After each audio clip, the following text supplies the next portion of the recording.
Kentucky Frontier Wars, British and Native American Raids. If you love untold stories of American history, hit subscribe and join us on Native Legends and History Stories, where we uncover the forgotten heroes who shaped our nation. In the brutal summer of 1776, while the Declaration of Independence was being signed in Philadelphia, a brilliant military strategist was crafting a daring plan that would change the course of the American Revolution in the Western Territories. His name was George Rogers Clark, and his strategic genius would earn him the titles Hannibal of the West, Washington of the West, and Father of Louisville.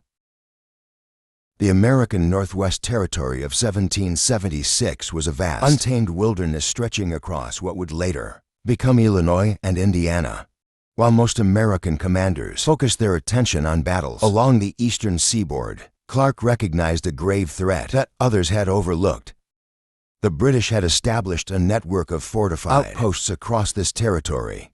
Strongholds like Kaskaskia and Vincennes that served as weapons depots and staging grounds for devastating raids against American settlements. These British outposts were more than just military installations. They were the command centers of a sophisticated campaign of terror. British officers used these bases to arm and coordinate with Native American allies, supplying them with muskets, powder, and ammunition from these fortified positions. Raiding parties would strike out against settlers in Kentucky, Pennsylvania, and Virginia, leaving a trail of destruction in their wake.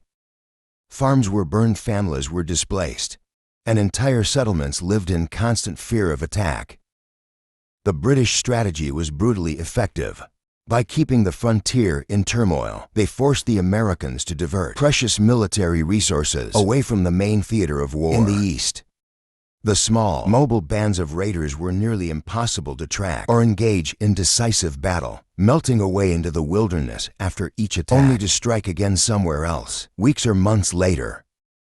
Clark, however, saw what others missed with his keen military insight. He recognized that these raids weren't random acts of violence. They were part of a coordinated campaign, orchestrated from the British outposts. In the summer of 1776, while serving in Kentucky, Clark conducted an extensive survey of the Western Territories. Unlike the rough frontiersmen around him, who focused on immediate threats, Clark was mapping out a bold strategic vision. The genius of Clark's analysis lay in identifying the source of the problem.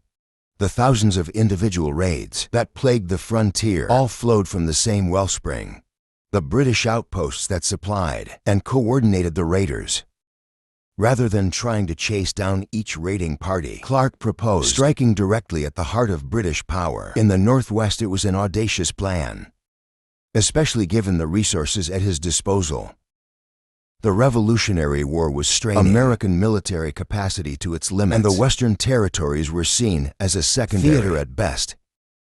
When Clark presented his plan to the executive of Virginia, he found a sympathetic ear, but an empty treasury. The legislature, already struggling to fund the main war effort, could only provide the most minimal support: a few state troops, basic supplies, and a handful of scouts.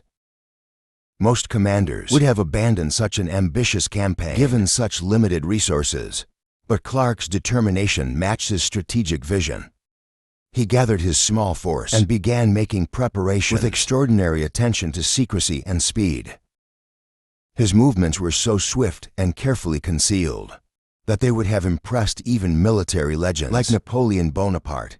The first phase of Clark's expedition took him down the Ohio River. At the falls of the Ohio, he made a strategic decision. He established a permanent settlement with 13 pioneer families who had accompanied his force from Pittsburgh, the foundation of what would later become the city of Louisville. The settlement would serve as a crucial forward base for American operations in the region. After securing Louisville, Clark continued downstream for another 60 miles. There he made perhaps his boldest decision yet. Instead of continuing by water where his force might be spotted, he ordered his men to disembark. The terrain was treacherous, with no established paths to follow.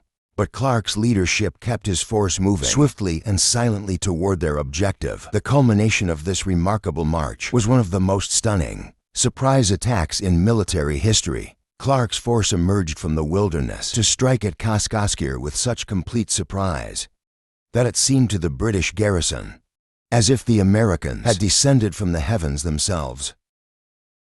Colonel R.O.C. Dubois and the entire British garrison at Kaskaskia surrendered without firing a single shot, unable to mount any defense against Clark's perfectly executed surprise attack. Clark immediately secured the prisoners and arranged for their transport to Virginia. The French inhabitants of Kaskaskia, who had lived under British authority, readily accepted American rule and pledged their cooperation. In the fall of 1777, Governor Hamilton, commanding the British forces in the Northwest, began marshalling his resources. His strategy centered on assembling a combined force of British regulars and Native American warriors. The plan extended beyond merely defeating Clark. Hamilton intended to launch a full-scale invasion of Kentucky and push onward to capture Fort Pitt. Winter's approach forced Hamilton to adjust his timeline. While postponing the main offensive until spring, he deployed his Native American allies to maintain pressure through continuous raids along the Pennsylvania and Virginia frontiers. These raiding parties would reassemble in early spring for the primary campaign. At Kaskaskia, Clark maintained his position with his small force while gathering intelligence through an extensive network of spies. These scouts brought critical information. Hamilton's Native American forces had scattered for their winter raiding missions, leaving Vincennes defended only by British regulars. Clark saw this moment of vulnerability and prepared his men for another strike. The march to Vincennes stretched 180 miles through uncharted wilderness. Clark led just 130 men, each carrying what limited provisions they could manage on their backs. They faced treacherous terrain, dense forests, unmapped trails, and flooded lowlands. Winter storms brought freezing rain and snow. The men waded through the flooded Illinois plains. For days on end, food supplies diminished rapidly. The guides lost their bearings in the monotonous floodplain. Physical exhaustion and harsh conditions tested even Clark's most experienced soldiers. Clark pressed forward, maintaining discipline and purpose despite these challenges. Upon reaching Vincennes, his force struck with the same precision as at Kaskaskia. Governor Hamilton and his garrison surrendered, joining their Kaskaskia counterparts as prisoners bound for Virginia. The French-Canadian residents of Vincennes aligned themselves with the American cause. Several local Native American tribes, seeing Clark's successive victories, shifted their allegiances, with some actively joining the American side. The Virginia government moved to consolidate these gains by dispatching a regiment of state troops to the captured territory. Clark constructed a fort at Louisville, establishing it as his command center. The expansion of American control continued steadily. By April 1779, Robert Patterson constructed a solitary blockhouse with defensive positions marking the first building in what would grow into Lexington, Kentucky. In 1779, Colonel Bowman launched a military expedition against the Native American settlement of Chillicothe. His force comprised Kentucky's finest fighters, seasoned frontiersmen who had survived countless battles and raids. Colonel Benjamin Logan served as second in command, while experienced officers Harrod, Bulger, and Bettinger led individual units. The expedition represented the largest coordinated military action yet attempted by Kentucky's militia forces. Bowman divided his force into 3 assault columns. Logan's division took the left flank, while Bowman himself commanded the center. The approach march maintained perfect discipline, no fires at night, careful scouting of the trail, and absolute silence as they neared their objective. At dawn, Logan's men achieved complete surprise, infiltrating the outer edges of Chillicothe without raising any alarm.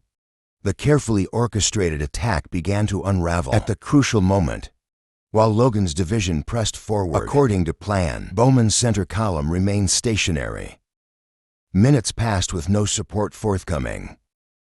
Logan's men, now deep in the settlement and engaged in close combat, found themselves isolated and increasingly vulnerable. Native American warriors, recovering from their initial surprise, began to mount an organized defense. Without support from the main force, Logan had no choice but to order a fighting retreat. His men fell back in small groups, providing covering fire for each other as they withdrew. The ordered withdrawal soon deteriorated into a scramble for safety. As warriors pursued the retreating Kentuckians, the entire operation collapsed into chaos. Several junior officers salvaged what they could from the disaster. Mounting their horses, they charged directly at the pursuing warriors, buying precious time for the foot soldiers to reach safety. These desperate counterattacks prevented a complete massacre, but couldn't change the operation's outcome. Bowman's expedition limped back to Kentucky, having failed to achieve any of its objectives. That same year brought profound changes to Kentucky.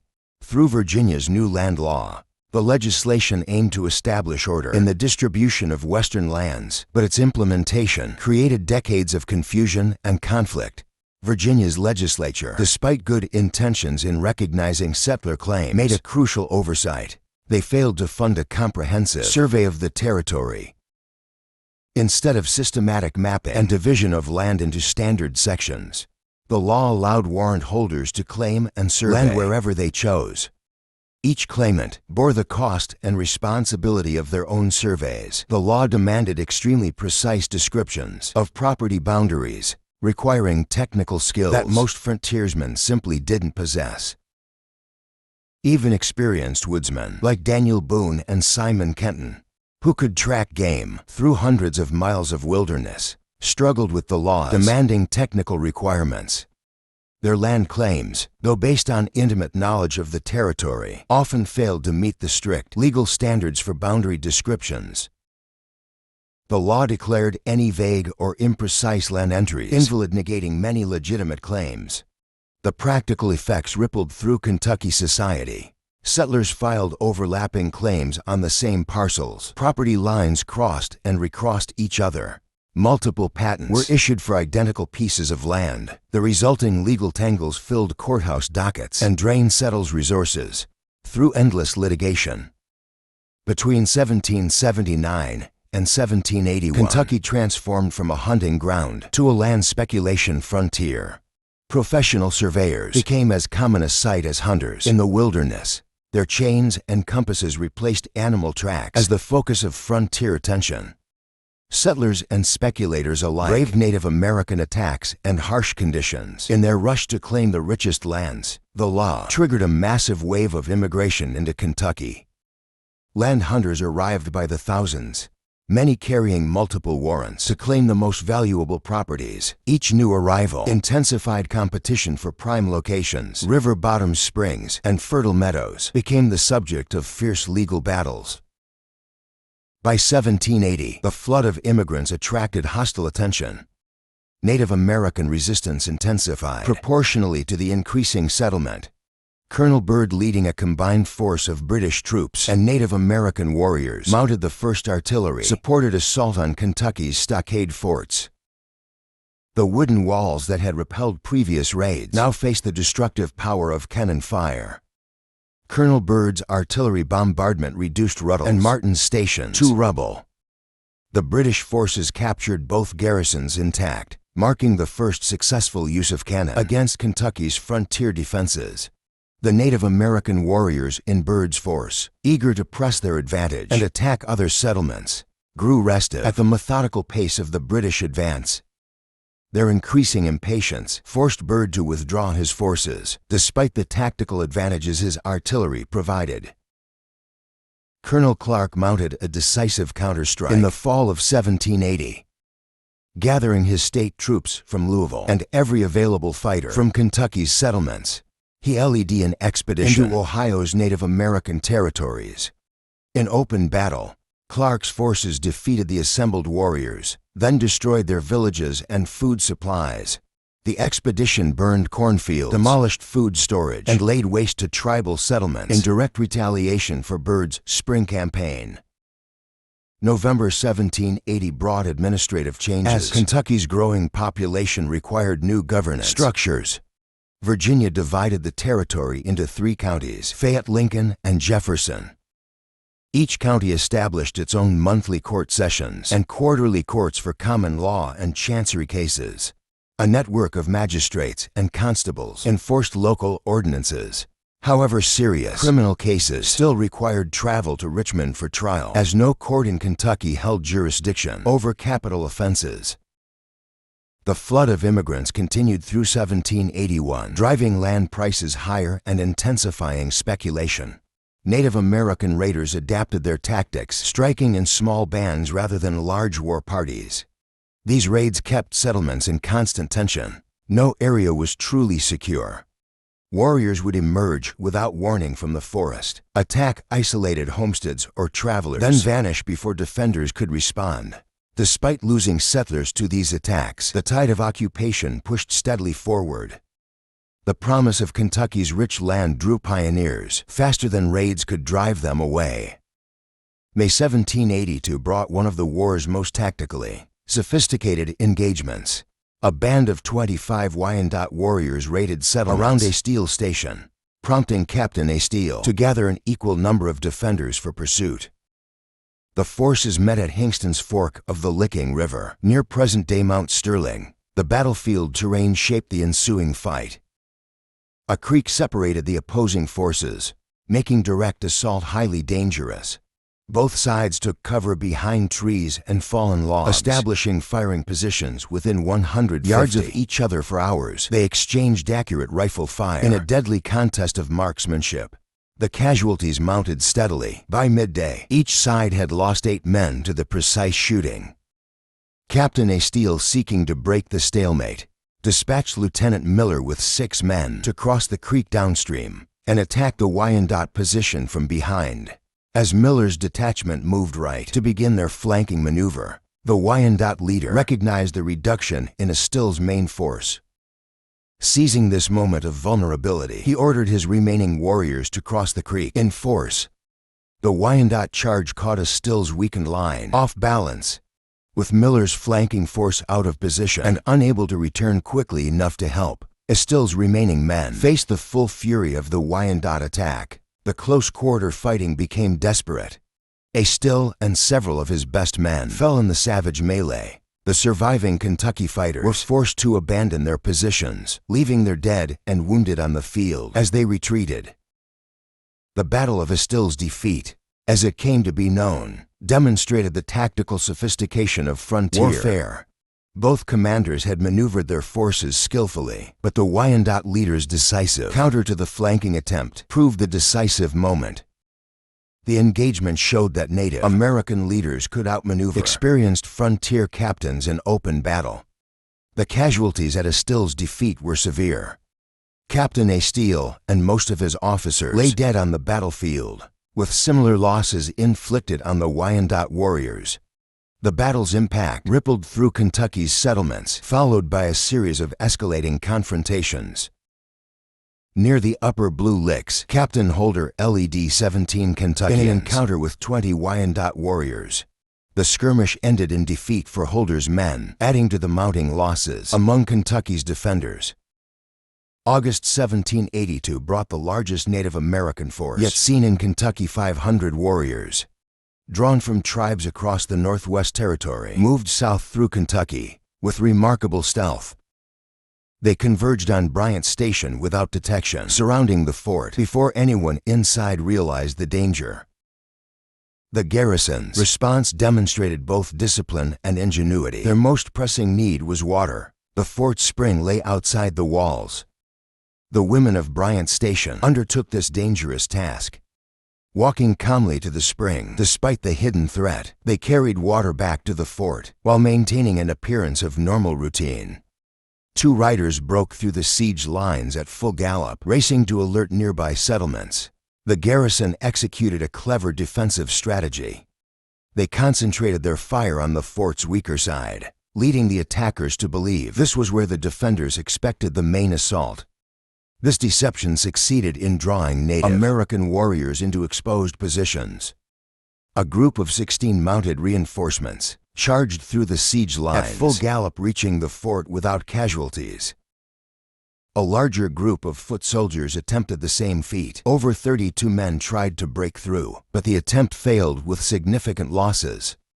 The garrison maintained disciplined fire from protected positions, targeting any warrior who presented an opportunity. After 2 nights of failed attacks, the Native American force withdrew along the Buffalo Trace toward Lower Blue Licks, concerned that prolonged siege would bring Kentucky's full military strength against them.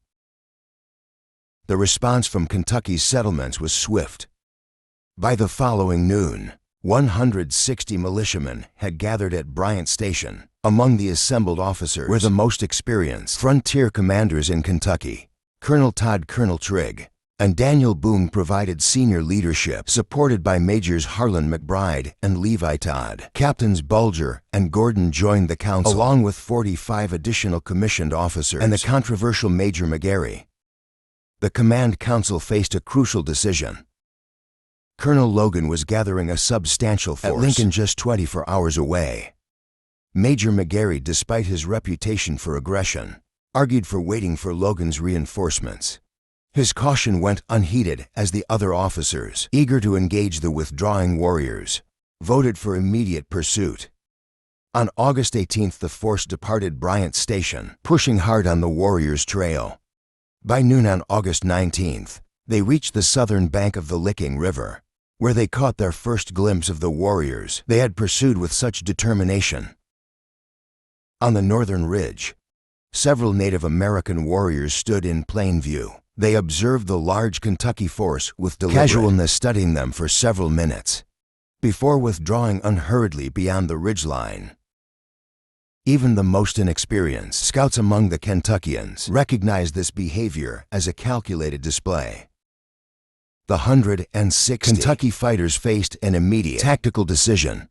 The enemy clearly held the ground ahead in strength, leaving them two options: engage in battle against superior numbers or retreat to safer ground. A group of 12 senior officers rode forward to assess the situation. Daniel Boone, intimately familiar with the terrain, provided a detailed assessment.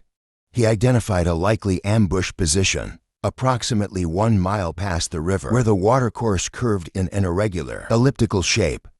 This formation created ideal firing positions for warriors concealed along the Buffalo Trace, the main trail the Kentuckians would likely follow. Boone presented two tactical options: fall back to await Logan's reinforcements, or split their force to attempt simultaneous flanking attacks on the Native American position. Before the officers could fully debate these options, Major McGarry took decisive action. He spurred his horse into the river, raised his head above his head, and called out a challenge: "Let all who are not cowards follow me." The taunt struck at the core of frontier pride. Among the 160 Kentucky fighters, not one man held back. The ordered ranks dissolved as mounted men plunged into the ford, each pressing to reach the far bank first. Foot soldiers mixed among the horsemen, creating a chaotic mass of men and animals struggling through the deep water. Upon reaching the northern bank, they maintained this disordered advance, driven by a collective determination to prove their courage.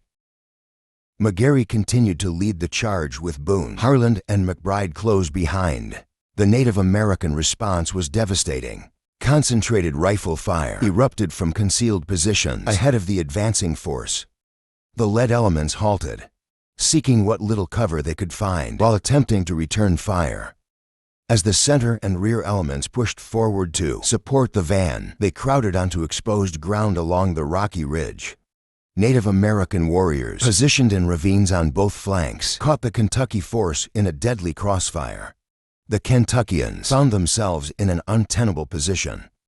Nearly 80 men were mounted, presenting easy targets, and the bare ridge offered no protection from the withering fire. The Native American forces then executed a double flanking maneuver, threatening to cut off any retreat. The rear elements of the Kentucky force fell back to maintain an escape route. This withdrawal triggered a cascade effect. As the rear withdrew, the center and van were forced to follow, and the entire formation collapsed into a chaotic retreat. The pursuit proved as deadly as the initial ambush. Native American warriors pressed their advantage relentlessly, inflicting heavy casualties on the fleeing Kentuckians. The toll among the officers was particularly severe. Colonels Todd and Trigg, Majors Harlan and McBride, and Captains Bulger and Gordon all fell during the battle. In an ironic twist, Major McGarry, who had precipitated the disaster and fought in the thickest part of the engagement, emerged without a scratch. The final casualty count reached 60 dead among the officers and men, with 7 captured by the Native American forces. The number of wounded remained uncertain.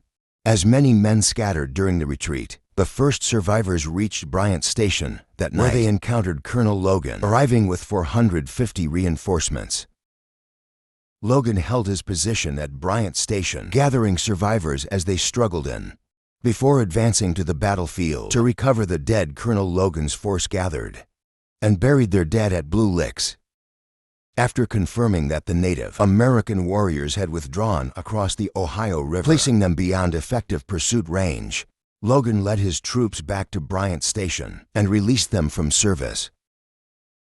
Kentucky's response to the Blue Licks defeat followed established frontier military doctrine. Every major raid demanded retaliation. Colonel George Rogers Clark, commanding the permanent garrison at Louisville, organized a punitive expedition. He called for Kentucky militia to join his state troops in a campaign against Native American settlements in Ohio. The response demonstrated Kentucky's military recovery from Blue Licks. 1,000 riflemen assembled at the mouth of the Licking River. Under Clark's command, this force penetrated deep into Native American territory. Finding the villages abandoned, they implemented a scorched earth strategy. The expedition destroyed tribal settlements, burned food stores, and destroyed crops in the field. After completing their destruction of Native American resources, they returned to Kentucky. The Battle of Blue Licks marked the final major engagement of the American Revolution in the Western theater. The casualties were severe. Approximately 70 Kentucky fighters killed in the battle. And pursuit. This defeat stood in stark contrast to earlier American successes in the Northwest Territory. The battle at Bryan Station, which preceded Blue Licks, demonstrated both the vulnerabilities and strengths of Kentucky's frontier defenses. The fort's garrison numbered only 44 armed men against a combined force of Native Americans and British Loyalists under Captain William Caldwell. Despite being significantly outnumbered, the defenders employed clever tactical deception. The women of Bryan Station played a crucial role in the fort's defense. When the garrison discovered they were surrounded, they developed a bold strategy. The fort needed water from an exposed spring. Rather than reveal their awareness of the siege, the women continued their normal water-gathering routine. Though terrified, they maintained calm appearances while collecting water under the watchful eyes of hidden warriors. This deception proved tactically vital. By appearing unaware of the threat, the women preserved the garrison's tactical position. Had they shown fear or altered their routine, the attacking force might have launched an immediate assault. Instead, the siege continued for 2 days before Caldwell's force withdrew at the approach of reinforcements. The contrasting outcomes of Bryan Station and Blue Licks highlighted the importance of tactical discipline. At Bryan Station, careful planning and controlled responses resulted in a successful defense. At Blue Licks, McGary's impetuous challenge led the Kentucky force into a carefully prepared ambush, resulting in one of the frontier's costliest defeats. Hugh McGuire's life embodied the raw violence and personal tragedy that characterized America's frontier expansion. Born in 1744 to Irish indentured servants, McGary grew up learning to survive through force of will and quick temper. His early life was marked by constant struggle, which forged his confrontational personality and deep-seated resentments. By 1768, McGary had established himself in western North Carolina's Yadkin Valley, where he became neighbors with the already famous frontiersman Daniel Boone. This connection would shape McGary's future trajectory. In 1772, he joined Boone on an exploratory expedition into Kentucky territory, witnessing firsthand the rich potential and deadly dangers of the western frontier. The following year, 1773, McGary participated in an unsuccessful attempt to establish a permanent settlement in the region. McGary's determination to claim a piece of Kentucky's promised land never wavered. In 1775, he joined the vanguard of permanent settlers, bringing with him his new wife, Mary Bunton Ray, a widow with 2 teenage sons, James and William. The family's decision to settle at Fort Herod, later Harrodsburg, placed them at the epicenter of escalating tensions between settlers and Native American tribes. March 1777 brought the tragic turning point in Magory's life. As Shawnee raids intensified across Kentucky, his stepsons James and William joined a sugaring crew working in the woods near Fort Herod. The seemingly routine task of collecting maple sap turned deadly when Shawnee warriors ambushed the work party. William Ray fell in the initial attack. His brother James, renowned for his speed of foot, managed to kill his brother's slayer before escaping to safety. Magary led the search party discovered William's mutilated body. The sight of his stepson's remains proved overwhelming. The hardened frontiersman swayed in his saddle, nearly losing consciousness. The traumatic discovery marked the beginning of Magary's descent into increasingly violent behavior. The impact on his wife Mary was equally devastating. She retreated into a deep depression from which she would never emerge, dying 3 years later in 1780. The tragedy transformed Magary's simmering hostility toward Native Americans into consuming hatred. When raiders struck Fort Herod's outlying cabins, Magary led a counterattack with savage intensity. Among the dead raiders they found one wearing William Ray's distinctive hunting shirt. Maguire's response shocked even his fellow frontiersmen. He methodically dismembered the warrior's corpse and fed the pieces to his dogs, an act of desecration extreme, even by the brutal standards of frontier warfare. The psychological toll of William's death manifested in increasingly erratic behavior. During Mary's prolonged decline, stories circulated through Fort Herod of Magary's infidelity. These accounts included bizarre claims that William's ghost appeared to Magary wrapped in burial sheets, warning him against pursuing other women. Whether these supernatural visitations stem from guilt grief or the effects of frontier whiskey remains unclear. Following Mary's death, Magary married Katie Yoakum, but this union brought no peace to his troubled life.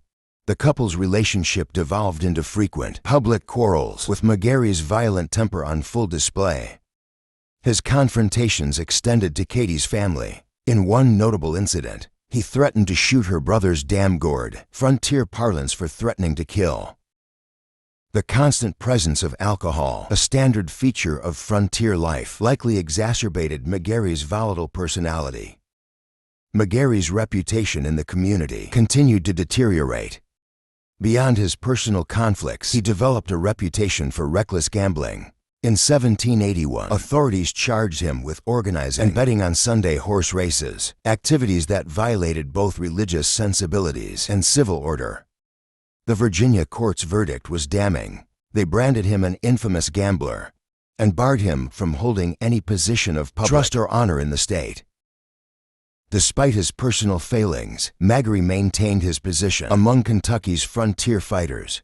His experiences, the loss of William, the decline and death of Mary, his remarriage to Katie, and his increasingly self-destructive behavior reflected the brutal realities of frontier life. The transformation of a man who had started life as the son of indentured servants, risen to become a respected settler, only to descend into notorious violence, illustrated the psychological toll of America's westward expansion.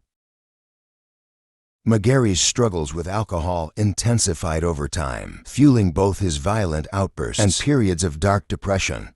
His drinking companions reported episodes where he would alternate between boasting of his frontier exploits and falling into morose reflection about William's death.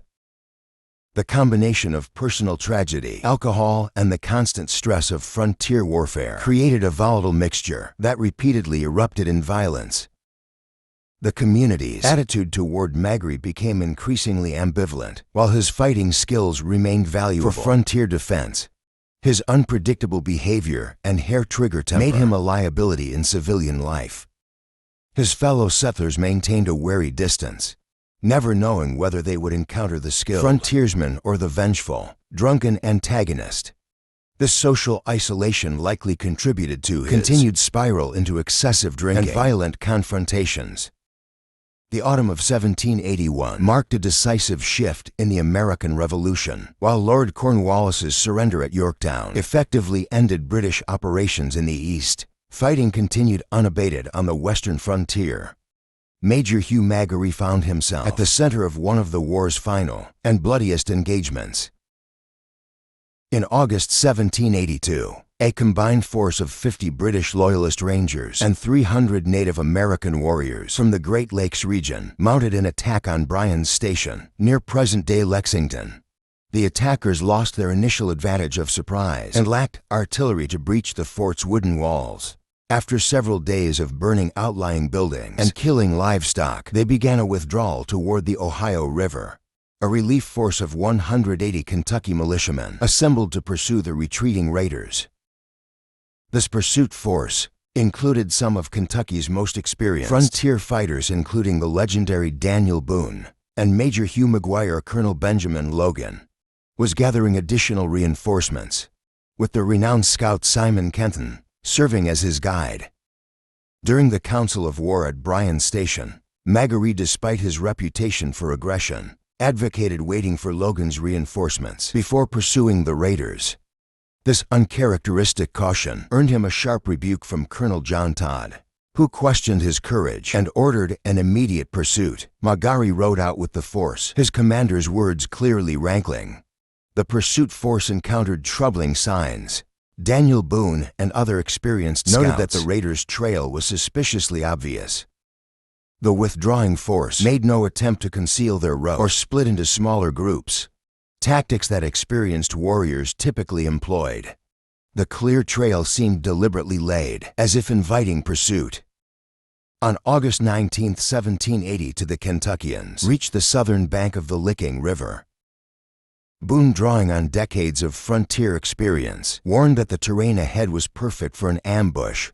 The river's course created a natural trap, with high ground providing excellent firing positions for concealed warriors. Magaree, still smarting from Todd's earlier insult, seized this moment to reassert his reputation for boldness. He proclaimed loudly, "We have force enough to whip all the Indians we find. By golly, what did we come here for?" Then, turning to Boone, he delivered a personal challenge. "I never saw any signs of cowardice about you before." The insult struck deep. Boone, known throughout the frontier for his steady temperament, responded with uncharacteristic emotion, tears of rage in his eyes. He declared, "No man before has ever dared to call me a coward. I can go as far in an Indian fight as any other man."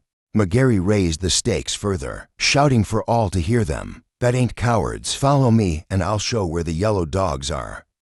Without waiting for orders, he spurred his horse into the river.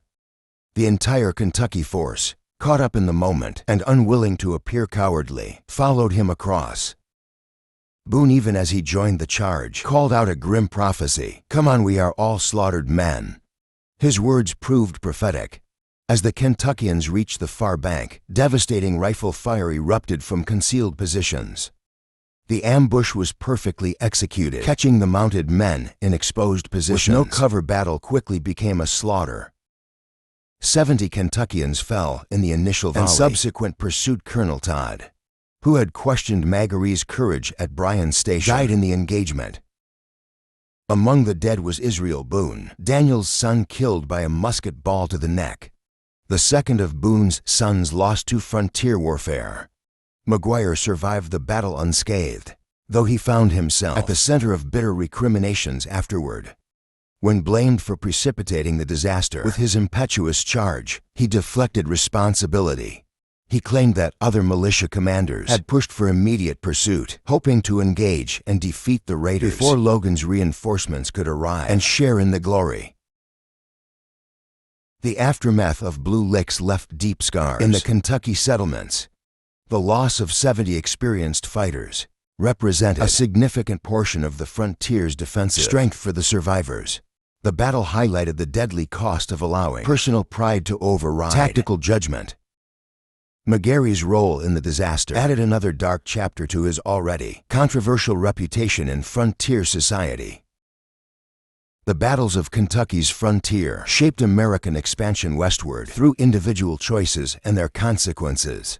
While George Rogers Clark's bold strategy secured the Northwest Territory, Hugh McGaree's rash decisions at Blue Licks demonstrated how personal pride could lead to tragedy. Between these extremes stood the quiet courage of Bryan's Station's women, whose simple act of drawing water helped save their community. Thanks for watching. If you want to discover more, Untold Stories of America's Frontier. Subscribe to Native Legends and History Stories. Every story matters, every detail counts.